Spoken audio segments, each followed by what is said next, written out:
right, my sixth graders, we are going to look at Classroom Chit Chat, which is the third piece of our ELA assignment for December the 10th.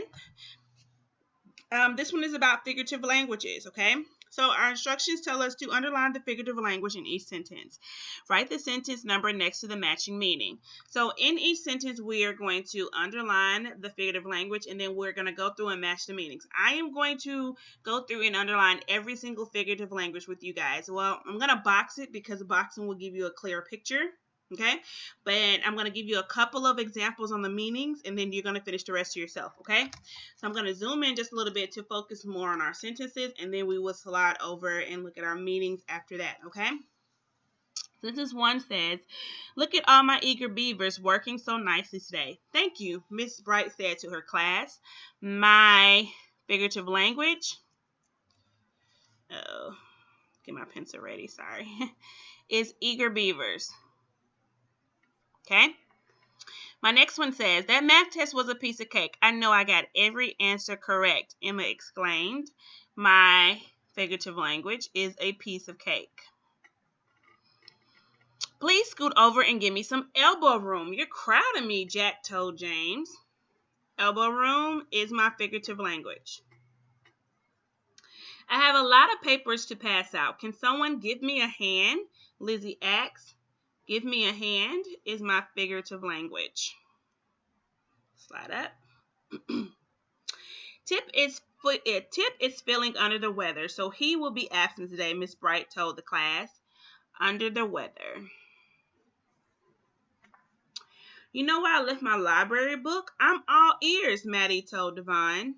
All ears. "I'm on top of the world. I got an A on my biography report," Metro told Ben. On top of the world. Okay. Tia and Mia always work together. Those two are joined at the hip. "Who spilled the beans about my art project? It was supposed to be a surprise." Spilled the beans. And last, Maria knows how to get things done. She's the top banana of her age group. Okay, now remember, figurative languages are things that mean the opposite of what they actually have written down, okay? And there's different types of figurative language. So if I'm looking at all these things, I know for sure that all ears does not mean that I have all ears, okay? But one thing I want us to focus on is I want us to focus on how we looking at our context clues in our sentences to help us determine what you can do, okay? Now, since I said all ears, I'm actually going to start with all ears. I'm going to zoom out a little bit so that we can look at our meanings over here to help us answer our question, okay? I'm going to try to focus a little bit more. There we go. All right, so let's go back down to number 6. It says, "Do you know where I left my library book?" "I'm all ears," Maddie told Devon. Now, let's look at our meanings. It says eager to hear something, to help someone with something, enough space to move about, spending a lot of time with someone, but automatically I can just see if I'm all ears about something, that means I'm eager to hear. So that's going to be 6, okay? All right, the next one I want to look at is, let's go with spending a lot of time with someone, okay?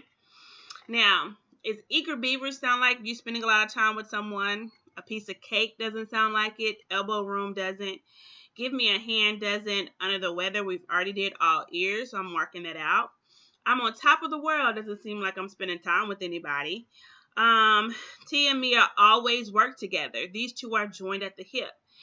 If you are spending a lot of time with someone and you're always together, then joined at the hip is what I'm looking for. That is number 8. Okay. And we'll do one more. Let's go here. Who spilled the beans about my art project? It was supposed to be a surprise. Automatically, when I see something like it's supposed to be a surprise, I know that maybe it was something that no one was supposed to know. So I'm going to look over here to figure out if something like that helps me. And automatically I see to give away a secret surprise. Okay, I'm gonna focus one more time because it looks a little blurry. Okay, so this one is number 9. So that is what you're going to do. You're going to read your sentences. Miss Heard has already gone through and given you all of the figurative languages in your passages, and you're going to match it based on the meanings, okay? If you have any questions, once again, guys, don't hesitate to call or text me 256-513-8064 or email me at rheardhixon.rheshva@gmail.com. All right, guys, that's all. Bye.